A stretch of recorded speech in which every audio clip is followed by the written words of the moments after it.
Olá! Nesse episódio do podcast Ponto de Pergunta, estamos recebendo a delegada da Delegacia Especializada de Atendimento à Mulher, doutora Madeleine Deichmann.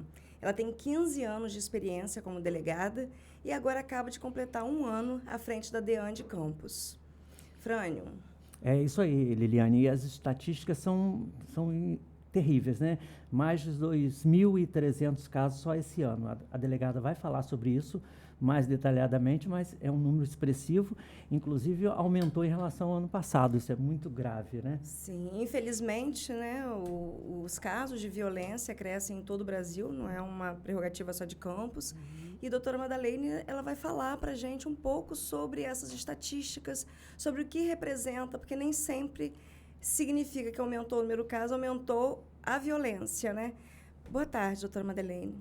Boa tarde a vocês. Obrigada pelo convite. Muito importante estar aqui para fazer esse esclarecimento para a população, porque a cada vez que a gente informa a população, sobretudo as mulheres, elas tomam conhecimento, né, do ciclo da violência, que já fala um pouquinho aqui, e isso nos ajuda a combater esse crime, né, que assola a nossa sociedade. Então, é um prazer estar aqui com vocês. Prazer nosso. Doutora, a gente queria começar já falando da estatística. Como eu falei, são mais de 2.300 casos só esse ano. Em relação ao ano passado, quanto por cento de aumento desses casos? Bom, nós apresentamos os nossos dados, né, essa semana. Estou há 1 ano à frente da DEAN. Que fez agora, né? Completou agora. Fiz agora, em né? novembro. Muito trabalho, muitos desafios, mas nós tivemos muitas conquistas. E a gente pode olhar esses números, né? Foi um aumento aí de 85%, mas Nossa. A gente pode olhar com outros olhos. Eu acredito que esse aumento ele tem 2 pontos preponderantes. Porque as mulheres estão mais encorajadas de irem à delegacia, prestar depoimento, confeccionar o registro de ocorrência e solicitar as medidas protetivas. E aí eu quero destacar o papel importante da imprensa nesse ano, porque a partir do momento em que as prisões foram sendo veiculadas, muitas mulheres foram se encorajando. Esse é um ponto fundamental. O segundo ponto fundamental é que quando eu cheguei à frente da gestão da delegacia, eu estabeleci uma prioridade. É que a gente precisava dar um amplo atendimento à população e com humanidade. Agilidade e humanidade. 2 pontos que foi determinante para a meta das minhas equipes que estão de plantão. E aí, o que nós percebemos? Que as mulheres ficavam muito tempo esperando para fazer o registro de ocorrência, e esse era um ponto muito negativo. Bom, os nossos recursos não aumentaram, né? Porque a Polícia Civil está em processo de concurso, então a gente não tinha como aumentar recursos humanos.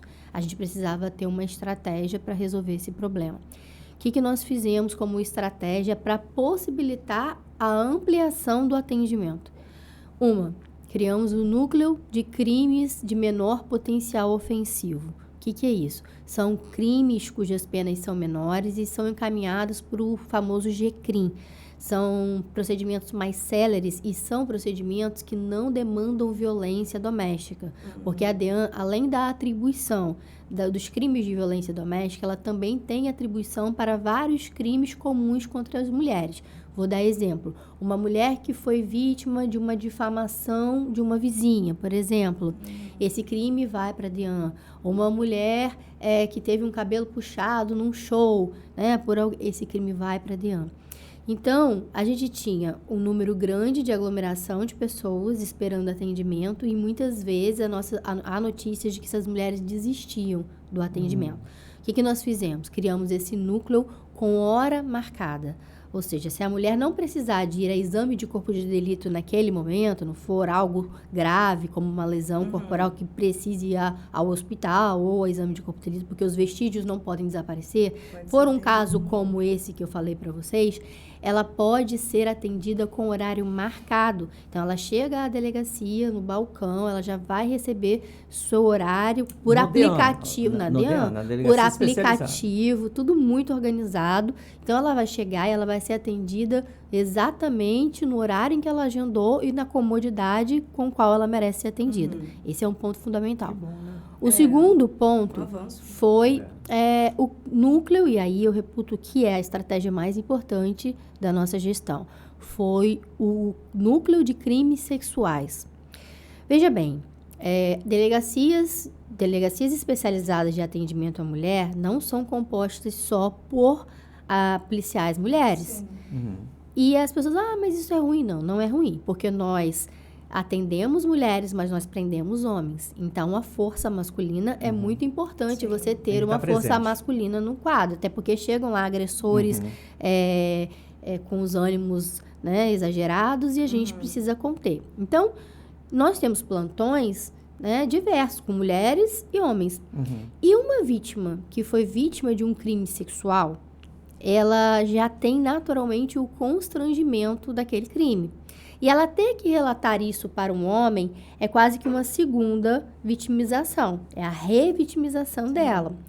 E o que nós estabelecemos com esse núcleo de crimes sexuais? Que se o crime aconteceu há mais de 72 horas, isso é importante destacar, há mais de 72 horas, e essa mulher não precisar efetivamente de uma medida protetiva, né? Ela pode fazer o agendamento, que acontece no máximo em 5 dias, ainda naquela semana, e ela será encaminhada para as profissionais adequadas, treinadas para essa escuta diferenciada. Bom, mas se o crime aconteceu em 72 horas, esse não vai ter jeito, ela vai ter que fazer o registro realmente ali no plantão, porque ela precisa ser encaminhada ao hospital imediatamente para passar por todo o procedimento de profilaxia. E isso nos rendeu, esse ano, números muito, muito produtivos, producentes, porque, como eu coloquei, né, na apresentação, foram mais de 90 inquéritos de estupro de vulneráveis finalizados, concluídos, encaminhados à justiça esse ano. Então, parece que demora mais, mas, na verdade, quando ela vai para o núcleo, há uma prioridade na investigação desses crimes e uma prioridade no encaminhamento desses inquéritos à justiça. Porque eu entendo que são crimes, sim, mais graves. A mulher fica, normalmente, é a criança. Nós tivemos aí vários casos noticiados na imprensa esse ano, avós que estupraram netas, pais, padrastos. Então, são casos que a gente dá extrema celeridade. E, às vezes, por exemplo, tem mulheres que vão à delegacia relatando que os companheiros querem manter relações sexuais com elas quando elas estão sob efeito de remédio, clonazepam, bromazepam, dormindo. Então, isso também é considerado um estupro de vulnerável, ou seja, aquela mulher não teve nem chance de se defender. Então, esse núcleo também tirou essa aglomeração, esses 2 núcleos tiraram essa aglomeração do nosso plantão, e isso possibilitou que mais mulheres se encorajassem a esperar ali o tempo adequado, até porque um registro de delegacia especializada de atendimento à mulher, ele não é um registro como uma unidade qualquer. Imagina que alguém foi roubado na esquina do seu trabalho, teve seu veículo roubado, ele precisa fazer esse registro imediatamente. Então, ele está, com certeza, com medo, com raiva, mas o fato, ele é objetivo. Sim. Ele vai sair, vai à delegacia e vai contar que no dia tal... Não, estou falando de um roubo, um crime comum, que não é de DEAN.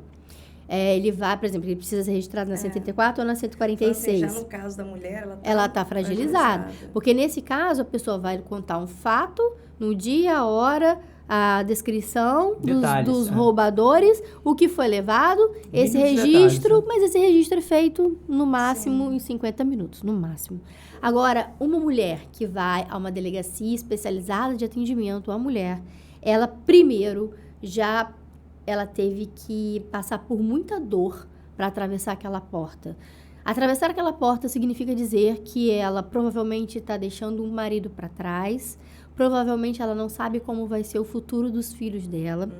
Certamente ela não tem nem condições financeiras para se manter caso o investigado seja preso. Então, é uma decisão tão dolorida para essa mulher tomar a decisão de ir à ADAME, de uma medida protetiva, ela está tomando uma decisão racional, mas emocionalmente ela está muito ferida. E aí o que acontece? Esse registro não é um registro simples, como o outro.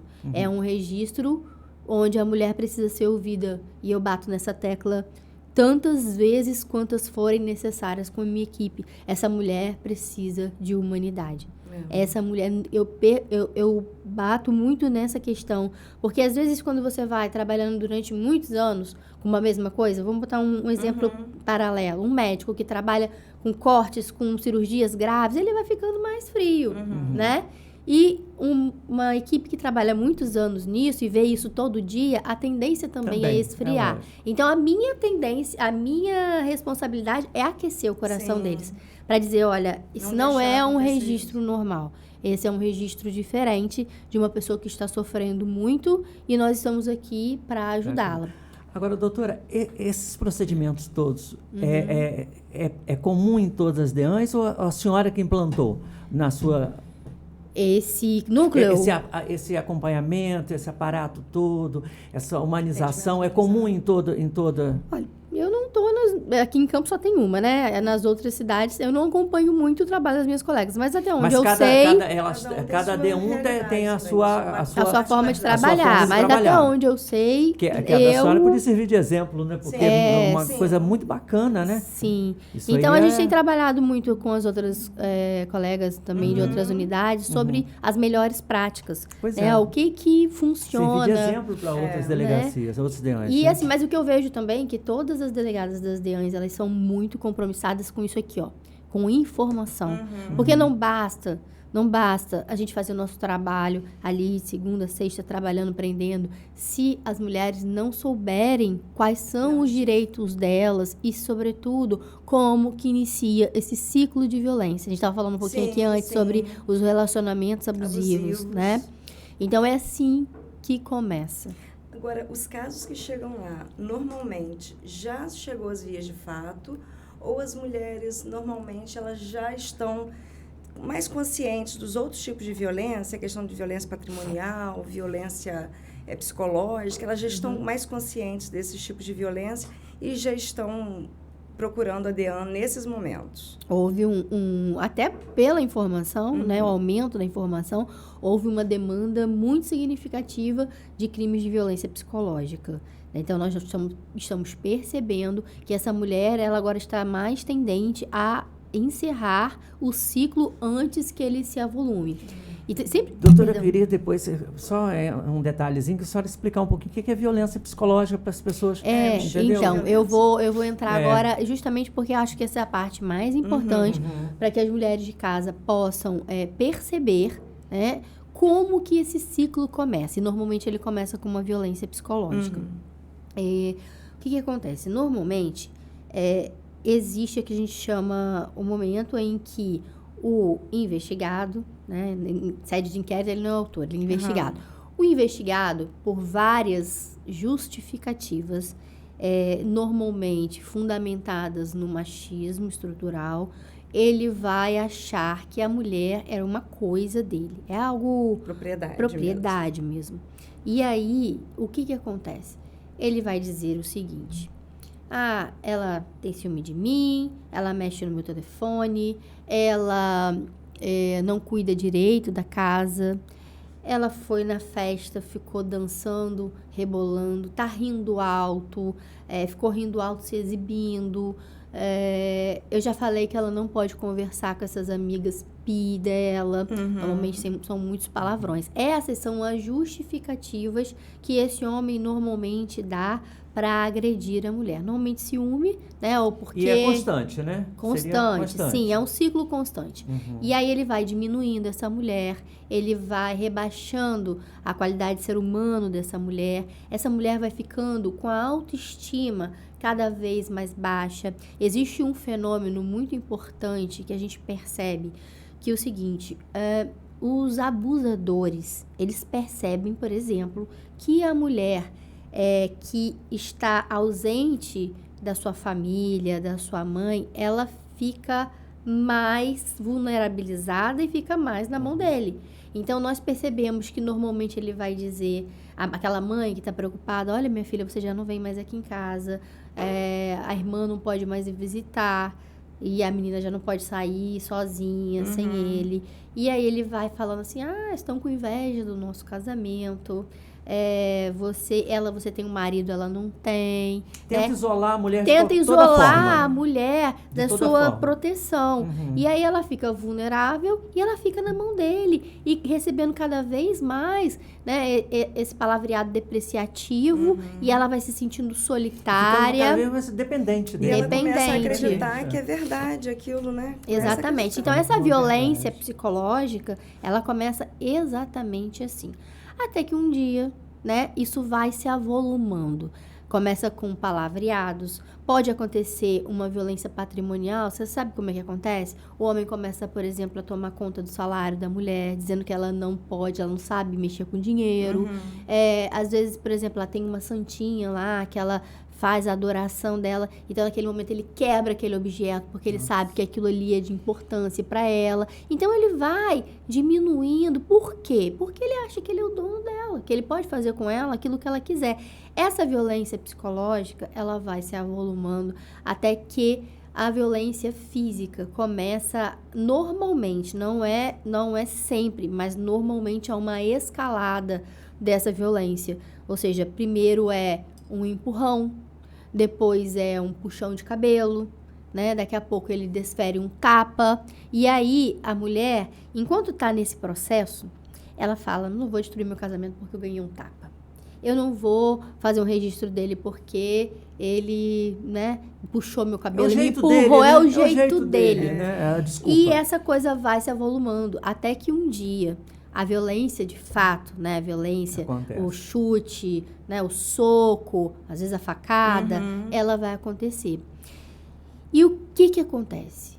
Essa mulher que recebe essa agressão, no primeiro momento, né, que é o momento da eclosão da violência, no dia seguinte, ela tá pronta para ir à delegacia, porque ela tá com raiva, decepcionada. E aí vão passando os dias, porque ele vai pedir desculpa, ele vai dizer que ele tinha bebido, ele vai se justificar que isso não vai acontecer mais, que ele vai mudar. São essas as falas. Que ele ama, que foi ciúme. Então, quando a mulher ouve essa palavra, eu fiz isso porque eu estava com ciúme de você, ela entende, ele me ama. E aí, aquilo vai esfriando, eles vão passar ela vai passar por aquele tempo de arrependimento, eles ficam num período que a gente chama de lua de mel, onde as coisas vão naturalmente, como antes, até que começa de novo. E o ciclo, a cada vez que a violência eclode, naturalmente, ela é mais potente, né? Primeiro era o tapa, agora já foi o soco, e aí a gente tem casos gravíssimos de mulheres que estão... Eu tenho casos na DEAN, por exemplo, de 18 anos, 25 anos casados que nunca tinham feito um registro sequer, e tinha uma mulher que perdeu o baço. Pra ter noção de tanto que apanhou. Outra teve um AVC, de tanto que apanhou e sequer tinha um registro contra doutora, o cara. É uma curiosidade. Aonde entra a questão da financeira, a pobreza? Isso influencia para que elas recuem? Ou hoje também o perfil não é só com mulheres com menor poder aquisitivo. Eu posso colocar aqui que certamente entre 75% e 80% dos casos de violência se dá nas classes mais baixas, classe, né, B, C e D. Agora, os motivos pelos quais a mulher que é agredida, que é da classe A, que ela não vai à delegacia, a mulher que não vai à delegacia, deixa eu retomar minha fala. A mulher de classe mais baixa, ela não vai, porque ela não tem uma casa para morar, ela não tem como se manter financeiramente. Se ele for preso, ela não sabe nem como ela vai dar comida aos filhos. Às vezes ela prefere apanhar a não ver os filhos passar fome. Então, essas são as justificativas da mulher, que é de uma classe mais baixa. Agora, a mulher de classe mais alta, a gente percebe que ela não vai à delegacia por vergonha. Porque como ela vai explicar para as amigas, para a mãe, né, para os familiares, que ela é tão instruída e ela ainda assim foi vítima de um relacionamento abusivo que ocasionou uma lesão. Então, essa mulher, para romper essa barreira, é algo ainda mais difícil. Mas nós já temos... Mas já está mudando, essas mulheres estão indo. Nós temos aí o caso da Ana Hickman, né?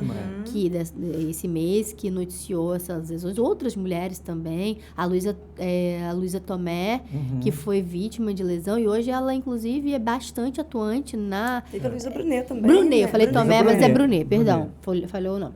Ela é bastante atuante agora na proteção às mulheres. Então, assim, as mulheres estão se encorajando a fazer o registro, porque sabem que vai ter a repressão adequada. Agora, no caso dessa Ana Hickman, desculpe te cortando aqui, só para a gente pegar o gancho, o que a gente viu, que ela saiu nos noticiários, ela não quis a medida protetiva. Mas parece que agora não precisa a pessoa querer, a vítima querer, né? É uma coisa natural ou não?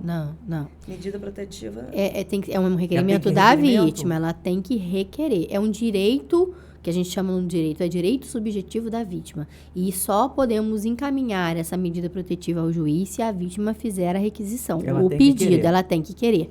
O que talvez você queira dizer é que houve uma atuação legislativa em que hoje a medida protetiva não depende mais da prática de um crime especificamente. Sim. Ou seja, a mulher pode ir à delegacia e por mais que o marido não tenha ameaçado, por exemplo, ela pode dizer, olha, eu estou me sentindo ameaçada porque ele vem aqui, ele já usou arma, eu não sei se ele ainda tem arma e eu me sinto ameaçada. Antigamente esse registro não podia ser feito porque não tinha um crime praticado. Mas hoje ela pode dizer, e aí sempre essa decisão ela fica a cargo do judiciário. A mulher, ela faz o requerimento em sede policial. Nós temos 48 horas para remeter, mas em regra nós remetemos em 24 horas. E aí o juiz vai apreciar os requisitos, que é uma medida cautelar, que normalmente o homem vai ser afastado, né, do lar, vai ser proibido de se aproximar dela. Então isso demanda uma decisão judicial, que também sai muito rápido. E no máximo 48 horas essa mulher já está sob a égide de uma medida protetiva. Exemplo, se presencia uma violência, uma mulher apanhou num local e muita gente viu, ela pode não querer, não quero fazer denúncia, entendi a sua pergunta. Não, agora é porque a Frane perguntou, eu lembrei disso. Aí já é uma outra não situação. É a medida protetiva, então vamos lá, vamos explicar. A dele foi de medida protetiva mesmo. Eu já estou perguntando outra coisa. Então, esse caso especificamente que você citou, a gente chama que a ação penal é incondicionada, ou seja, se alguém presenciar essa lesão, essa mulher, ela será encaminhada a exame de corpo de delito e esse homem será preso independente da vontade da mulher. Independente dela ir fazer o registro. Sim, não tem, porque ela não tem que dizer que ela quer, que a gente chama na doutrina jurídica de representar pela prisão dele. É uma ação incondicionada. A autoridade policial tomou ciência, tem as provas adequadas, ele será preso independente da vontade da mulher. Agora, inclusive, a mulher não pode voltar à delegacia e dizer, como ela dizia antes, de retirar a queixa. Que era comum Tecnicamente, também, né? o nome não é esse, mas... não pode? Não pode mais. No crime de lesão corporal. Lesão corporal, todo o sistema de justiça entendeu que essa mulher, justamente por conta desse ciclo, ela ia à delegacia, prestava o depoimento e depois esse homem ameaçava essa mulher, mandando ela tirar desfazer desse registro, coagida. Às vezes ela queria voltar porque ela realmente não tem autonomia para sair desse relacionamento. E então, o sistema de justiça entendeu, e aí depois a Lei Maria da Penha veio com esse preceito de que, nos casos de violência doméstica, tem que ser violência doméstica, tá? Violência doméstica, ou seja, o agressor tem que ser o companheiro, o namorado, o marido ou ex-marido. Tem que ter um vínculo exatamente, um vínculo familiar. Essa mulher, ela não pode desistir dessa ação penal. Agora, doutora Madeleine, a gente percebe, né, como você estava comentando mais cedo, que tudo isso está muito ligado a essa cultura machista, esse machismo estrutural. Sim.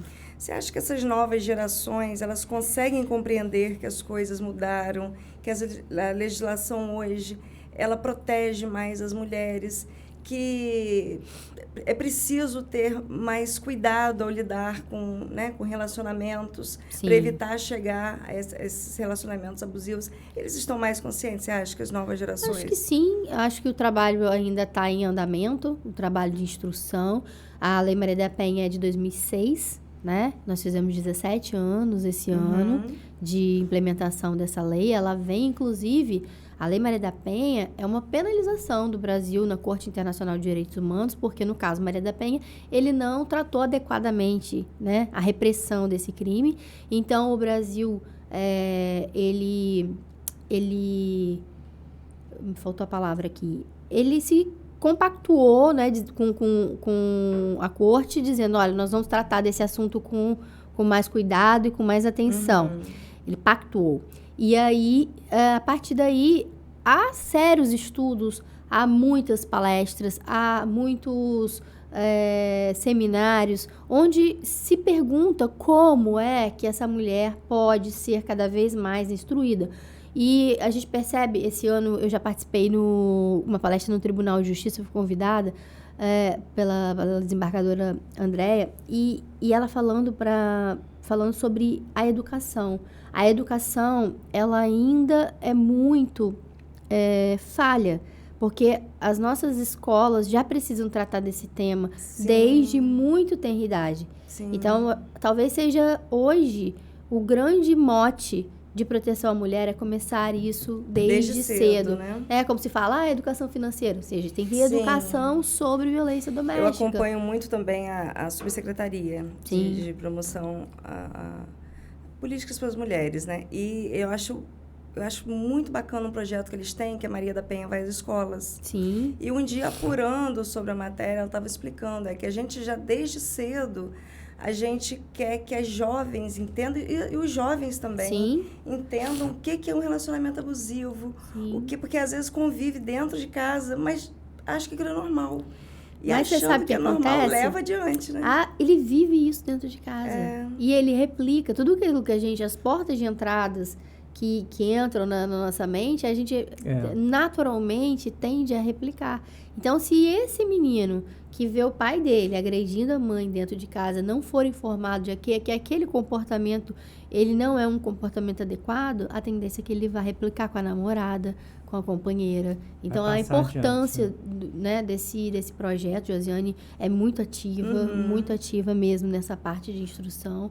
E, enfim, estamos aí de mãos dadas. Agora, doutora, um fato que chamou a atenção da gente aqui na cidade, essa semana que passou agora, foi um pai que teria abusado de 4 filhos. Não sei se estava com a senhora. Sim, na verdade foi em março esse caso. A audiência foi agora. Esse foi um dos casos mais... Já que a gente está falando em jovens, né? Eu lembrei disso. Esse foi um dos casos mais paradigmáticos, né? E impressionantes da delegacia. Esse é um dos casos que a mulher, ela apanhava há 25 anos. E nunca havia feito um registro contra ele. Como que foi isso? Certa dia, acho que foi uma segunda-feira, ele chegou com a filha às 14 horas na delegacia, a filha dele tinha 12 anos de idade. Ele afirmou em sede policial que a menina fora vítima de um estupro coletivo praticado por 4 indivíduos. E a menina, quando ela foi ser submetida a uma oitiva especial, eu acho que até por medo do pai, ela confirmou que ela não confirmou o ato em si, mas ela disse que esses homens levaram ela para um quarto, doparam ela com bebida alcoólica. Criou uma história, né? Criou uma história e, assim, nosso papel é apurar. Esses 4 homens foram conduzidos para a delegacia, a nossa equipe saiu para buscar esses 4 homens, né? A identidade deles era revelada, supostamente os vizinhos deles. E aí, nesse interim, enquanto a ocorrência, né, estava sendo ali confeccionada, a mulher dele foi conduzida pela polícia militar e o rosto dela estava todo desfigurado, maxilar quebrado. Ela teve um AVC em razão de tantas agressões anteriores e ela já não falava muito bem, mas quando você perguntava o que tinha acontecido, ela não conseguia nem expressar.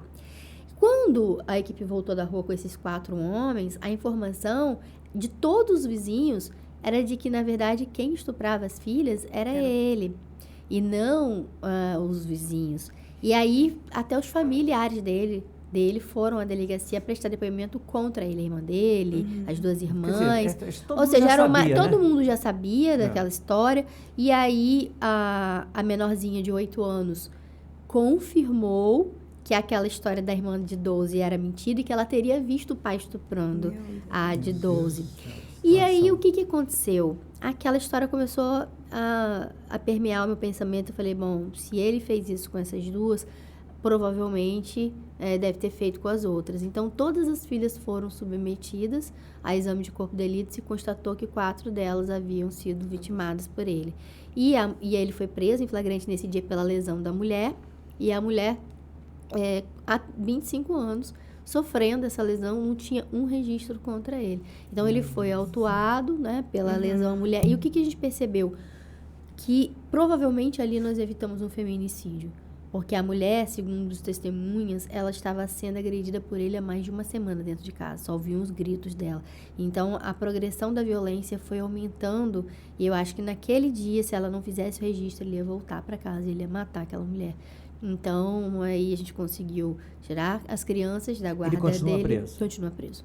Sim, foi a audiência dele na semana passada, né? E ele continua preso. Mas você tem que ter um feeling nessa hora, né? Uma isso que eu ia sensibilidade. né? Porque de não, né, não aceitar a primeira informação que chega. E é o papel de vocês mesmo. Eu acho... De que forma essa tática que vocês usam de... Essa estratégia mesmo Mas eu acho que essa expertise é como vocês, no jornalismo. Vocês já percebem qual é a matéria que vai funcionar, que não vai engajar, ou aquilo que vai dar a pergunta certa no tempo certo. Acho que a demanda do nosso dia a dia, né, a gente vendo esses casos diuturnamente, você também adquire, eu chamo de inteligência espiritual.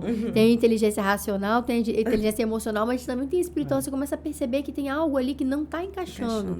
E aí você começa a puxar as contradições, você começa a perceber a reação do investigado. É muito importante a reação do investigado.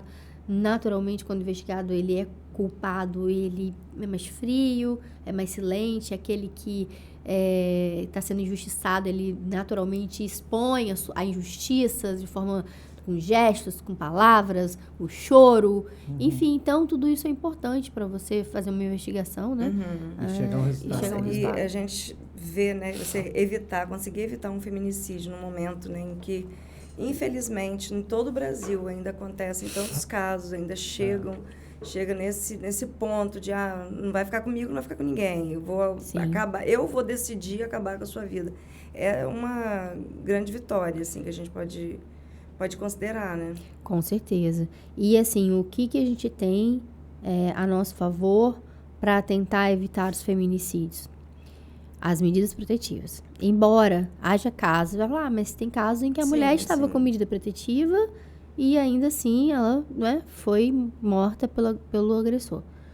Mas a gente tem um dado desse ano de que 97% dos casos de feminicídios, as mulheres não estavam sob a égide de uma medida protetiva. Então, esse é um número muito importante para a gente entender. 3% dos casos, ok, aconteceram, mas em 97% deles, elas não tinham a proteção. Por que isso é importante? Porque quando uma mulher está com uma medida protetiva, a simples aproximação do agressor já permite que ela acione. Ela não precisa mais que aconteça nenhum crime. Ela percebeu que ele pulou o muro da casa, ela já pode acionar imediatamente. Aí, nesse papel fundamental, nós temos a Patrulha Maria da Penha, aqui em Campos, que monitora essas mulheres que estão sob proteção de uma medida protetiva. Elas têm o telefone institucional. Então, assim, a primeiro momento... Aconteceu algo, ele se aproximou, ele ligou, ele disse que vai lá, já chama a patrulha. E não precisa nem ser, por exemplo, na residência. Não. Pode ser um local que ela esteja frequentando. Sim, a 500 metros, a 300 metros, a depender do que o juiz determinou na decisão judicial. Doutora, a senhora também é coach, a gente sabe, faz um excelente trabalho aqui na nossa região. E eu queria que a senhora falasse um pouquinho sobre isso. De que forma esse trabalho de coach... ajusta na delegacia. A senhora usa isso? Com certeza. Acho que aprendi muito sobre liderança. A liderança é fundamental, né? Uma estratégia de coaching. Você entender que cada liderado ele tem características peculiares. Não adianta você esperar de um liderado a mesma coisa que você espera do outro. Há características que você pode utilizar, potencializar aquilo ali. Então, assim, na gestão, eu acho que é fundamental. E em relação As investigações, exatamente isso que a gente acabou de conversar. Você ter inteligência emocional para lidar com as adversidades, você ter inteligência até espiritual para lidar com aquelas questões. E quando eu ainda estava fazendo as mentorias, porque hoje a DEAN não me permite muito trabalho, o maior público que eu tinha era o público feminino. Então, muitas delas me relatavam que viam em mim, por exemplo, pelo próprio exemplo, né, de alguém que está ali buscando fazer o seu melhor. Então, eu ouço muitos relatos. Inclusive, teve uma mensagem que foi muito importante na minha vida como pessoa, que de madrugada eu respondo pela delegacia também, sobre aviso, né? E aí, eu recebi uma ligação por volta de 1h30 da manhã, e aí levantei para atender, e aí dei aquela espiadinha assim no Instagram. Tinha uma seguidora falando que estava entregando os pontos ali, que ela ia se suicidar, que várias vezes ela ia na minha página para receber uma força, mas que ela não estava aguentando. E naquele momento ali nós fizemos uma videochamada, né? E aí eu consegui, né? Ou eu não, claro que não. Deus, através de mim, né, conseguiu convencer aquela pessoa de que ainda ela bacana, devia tentar. Então, essa é uma marca muito importante para mim. Várias mulheres que entenderam sobre seus propósitos, aquilo que elas vieram fazer. E quando você tem o seu propósito clarificado, é muito mais fácil de você tomar decisões que vão ao encontro daquilo, né, que vai te fazer feliz. Você também é uma pessoa religiosa, né? Pelo que eu estou vendo. Sim, eu sou apaixonada por Jesus. Não tenho religião ainda, mas eu sou apaixonada por Jesus. Agora, doutora, me diz uma coisa. Com toda a sua expertise na área da delegacia, na área policial, com todo esse trabalho que a senhora faz com as mulheres, eu tenho uma curiosidade. A senhora é feminista? Feminista, não sou feminista. Acho que existe um hiato no feminismo, e eu acho que precisa ser tratado, assim como o machismo, o feminismo precisa ser tratado, e alguns extremos. Existe um feminismo salutar, mas existe um feminismo que tira, na minha concepção, algumas características muito importantes para a mulher, que é a sua feminilidade. Então, eu protejo mulheres, sabe? Eu protejo mulheres e vou sempre buscar protegê-las. Às vezes, há algumas falas do feminismo que é colocado que não me agradam. Então, não vou me dizer aqui feminista, porque eu não sou. Agora, sua área sua profissão é uma profissão que no passado era predominantemente ocupada por homens, e hoje essa realidade é diferente. Sim. Hoje essa realidade é bem diferente. Quando você decidiu ser delegada, foi assim na infância ainda? Não. Aconteceu? Foi como? Tinha assim? outra profissão em mente, outra? Então, eu terminei o Direito aqui em Campos, e aí, na época, não havia cursinhos online como tem hoje. Então, eu fui para o Rio de Janeiro fazer prova, e na época eu fazia prova para o Ministério Público e magistratura, ponto. E quando surge, só que tem um período de 3 anos de prática jurídica para você conseguir fazer essa prova. E nesse período surgiu a prova de delegado de polícia. Então, uma amiga me convidou para fazer. Eu nem tinha ainda estudado matérias determinantes como medicina legal, enfim. Mas eu decidi fazer aquela prova porque eu queria ter uma experiência, até porque eu não tinha dinheiro. Então, para estudar lá. Então, eu precisava passar em alguma coisa. E aí, eu passei. Foi muito duro. É um concurso muito duro. Muito duro. É uma peneira muito grande. Muito duro. O do Rio de Janeiro, sobretudo, acho que é um dos mais difíceis do Brasil. É o mais, né, assim... Por que é tão difícil, assim? Por que essa peneira é tão... Porque é muito concorrido, né? O processo, ele tem que ser abrangente, ele tem que realmente tirar da competição aquelas pessoas que não estejam preparadas. Então, porque as vagas são limitadas. Então, ele tem que colocar ali as pessoas que estão mais preparadas. E, assim, eu sou muito determinada nas coisas. Não achei que eu estivesse totalmente preparada quando eu passei, mas eu era muito determinada. E dei o meu 120% para passar. Tive que recorrer, enfim, mas passei. Fui para a prova oral. Ser determinada nesse momento, às vezes, é mais importante do que você se achar preparada. Mas tem mais degraus ou vai... Não, então, aí o que aconteceu? Posso até contar. eu passei... Aí eu fiquei 4 anos na capital, subindo morro, né? Eu já subi de fuzil. E eu lembro que na época o secretário Beltrame era secretário de segurança. Eu trabalhava na Piedade, pegava aquela área ali da Mangueira, todo do Engenho Novo. Nossa. Então teve um tiroteio no Morro do Macaco. Na verdade foi no Morro do São João. E ali, mas era rajada de tiro que você possa imaginar para tudo que é lado. E aí o secretário ligou para a sala, eu estava de plantão, queria que a delegada estivesse lá para acompanhar a perícia. Eu falei, gente, eu tinha acabado de passar, gente, vocês imaginam, eu tinha 26 anos. Prova de fogo mesmo. Então, assim, foi ali uma grande experiência, né? Eu subi aquele morro. Jovem em tudo, jovem na idade, jovem na profissão. Na profissão, tudo, né? Então, ali eu fui adquirindo experiência, né? Toda a profissão, quando você entra, você não sabe, né? Quase nada. Então, você fica até inseguro, você fica tentando um jeito, assim, que não é seu, né? Até você se adequar naquele espaço que você constrói. E eu falo que as pessoas... Eu construí meu espaço pelos resultados. Os resultados, eles curam. Né? Qualquer discriminação, que é uma palavra que sempre me perguntam, já foi discriminado? Eu falei, se fui, não sei, mas eu sei que os resultados curam. Né? Meus resultados foram falando por si sós. E nesse tempo que eu fiquei lá, eu adorei. Assim, foi algo que eu fui me despertando para uma profissão que eu nem imaginava que eu seria. E aí, quando chegou... Aí eu vim para Campos em 2011... E aí eu assumi um tempo em São João da Barra, fiquei bastante tempo lá. E lá eu passei por uma situação muito grave. Eu fui realmente ameaçada, perseguida, com escuta telefônica, de que eu seria morta naquela semana, algo muito grave. E eu fiquei escoltada pela instituição por 3 meses, assim, com uma escolta muito séria.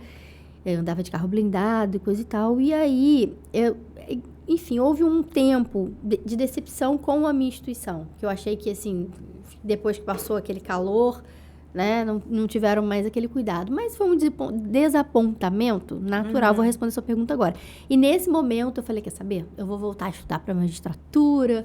E vou... É isso que eu queria saber. Eu vou voltar, eu vou estudar. Então, em 2016 e 2017, final de 2016 e início de 2017, eu voltei a estudar para magistratura. Só que o processo de coaching pessoal me fez entender que aquilo ali era uma decepção, mas que eu precisava e que eu tinha uma missão, e aquela missão me fazia feliz. Porque eu digo que na delegacia, o que o delegado ali tem a capacidade de fazer? Ele tem a capacidade de combater o mal, ele tem a capacidade de promover o bem.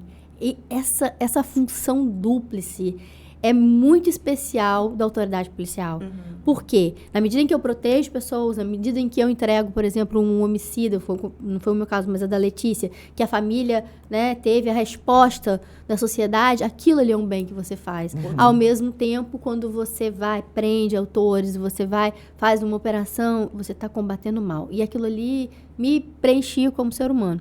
Né? Porque eu falo que a nossa missão, ela não é a nossa profissão. A nossa missão tem a ver com coisas que são importantes para você. Então, eu posso promover o bem e combater o mal em qualquer situação específica, mas ali eu tinha essa possibilidade. Então, quando eu entendi, resolvi aquela decepção temporária, e aí eu voltei, reassumi meu posto, reassumi as titularidades. Aí fui ter meus filhos, né? Tenho 2 filhos, a Luísa tem 5 anos, o Conrado tem 3. Então, eu fiquei esse tempo dedicada a eles num primeiro momento, como delegada adjunta da 146, em Guarulhos. Né? Fiquei um pouco na 134, depois eu fiquei como adjunta, porque a titularidade de uma delegacia, ela demanda muita responsabilidade.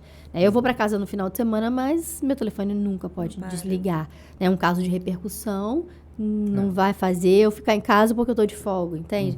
Então, há uma responsabilidade, há uma demanda muito maior. E aí, quando eu senti que eu estava pronta para voltar, eu aceitei o convite de assumir a DEAN, que foi 1 ano atrás. Esse caso, você citou aí o caso da Letícia, foi outro caso desafiador também, muito né? Desafiador, doutora Natália. Foi brilhante na investigação, brilhante.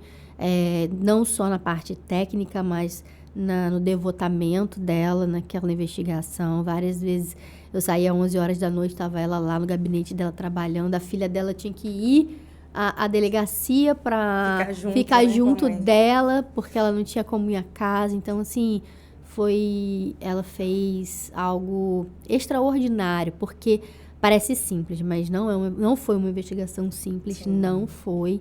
E eu tenho muito orgulho de ser parceira da doutora Natália. Nesse um ano de DEAN, a gente pôde acompanhar muitos casos que comoveram, assim, toda a cidade, a região e onde chegou a notícia, né? Casos envolvendo crianças, inclusive, Sim. que você teve à frente. Você poderia citar, assim, algum que tenha...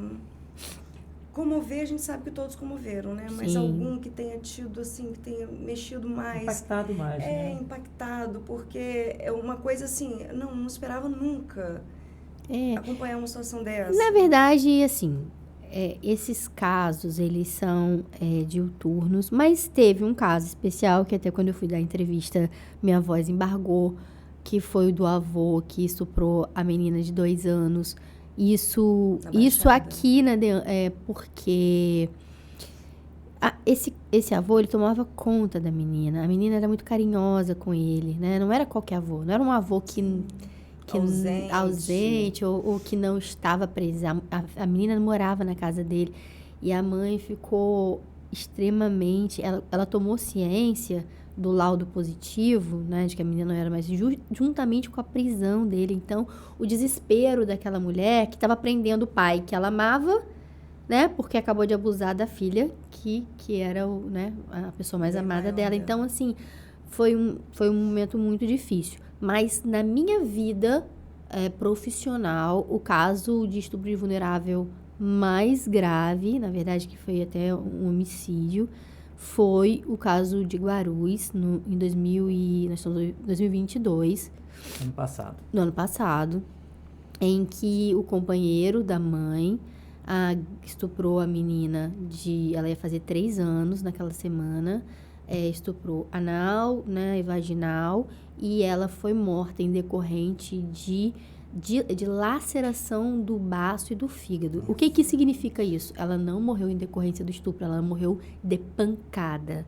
Esse homem agrediu essa criança e a mãe também foi presa porque nós percebemos que ela negligenciava e ela, a todo tempo, na investigação, ela mentia em site policial para proteger o companheiro dela, quando deveria, na verdade, proteger a filha dela. Então, foi um caso muito difícil, porque tem detalhes, assim, desse caso, que eu não consegui prender em flagrante, porque a menina supostamente chegou ao hospital com morte já, aí alegaram que a menina tinha epilepsia, que ela teria caído, a autópsia demorou um pouco, então, assim, eu não tinha o poder de prender ele em flagrante. Então, toda a caçada, foi uma verdadeira caçada, até eu conseguir um mandado, sabe, judicial, e nós conseguimos achá-los lá em São Francisco, em Santa Clara, mas o medo da gente perder esse casal, eles nem foram no enterro da menina, pra você ter noção. Então, foi um caso, assim, com uma repercussão nacional e que eu fiquei 3 dias sem dormir. Impactou o fato muito, né? foi na quarta, eu só fui dormir na sexta-noite, virada, né, tentando. Então, me impactou bastante. Era isso que eu ia perguntar à senhora aqui, pra gente pegar esse gancho. A senhora leva esses problemas para casa? Bom, eu não acho que não levo em regra, mas não há como um ser humano normal não ser impactado por algo nesse nível de dor, entende? Eu tirei férias agora, eu tirei férias em outubro e eu percebi o quanto que eu estava emocionalmente desgastado, porque setembro foi um mês complexo, puxado de muitos crimes, assim, e eu percebi que eu estava emocionalmente desgastada. Não que isso me impedisse de trabalhar, claro, mas eu sentia que mais um caso, mais um caso, e coisas tão graves, né? Mas, assim, felizmente, a gente pode dizer aqui que nós tivemos esse ano mais de 47% de aumento na prisão de autores, e sobretudo de autores de estupro de vulnerável. Porque é um crime que eu dou muita atenção mesmo, assim. Já aconteceu de eu pedir prisão 2 horas da manhã, 3 horas da manhã. Eu não meço esforços para resolver, porque eu acho que é de uma gravidade, uma barbaridade. Sim. E isso, de certa maneira, atinge a população de um jeito, né, que todo mundo fica consternado. Sim. E o mínimo que a gente pode fazer é fazer o nosso papel. Sim. E, doutora Madeleine, qual o conselho, então, a gente já está chegando ao final, qual o conselho que você dá para as mulheres que estão passando por qualquer tipo de situação? A gente pode botar tanto em relação a elas, né, a violência com elas, mesmo que seja por um relacionamento abusivo, não tenha chegado a vias de fato, como aquelas que precisam, né, proteger seus filhos, que muitas vezes estão tão vulneráveis, que criança, tanto que estupro de vulnerável, eles são tão vulneráveis, às vezes eles confiam tanto, né, em quem deveria proteger e não protege. Que orientação você pudesse falar assim com todas, né, ao mesmo tempo? Em uma palavra, denuncie. Essa é a palavra determinante. Denuncie, vá procurar uma delegacia. Às vezes, a mulher ainda não se sente encorajada a fazer o registro, mas ela pode ir, através da Subsecretaria de Política para as Mulheres, fazer um atendimento especial ao CEAM, né, que a mulher pode ser ouvida ali. E acho assim, eu sempre faço questão de dizer, esse trabalho aqui, esses números produtivos que a gente apresentou, né, número maior de entrega de inquéritos, a gente não faz esse trabalho sozinho, não é a DEAN que faz isso sozinho.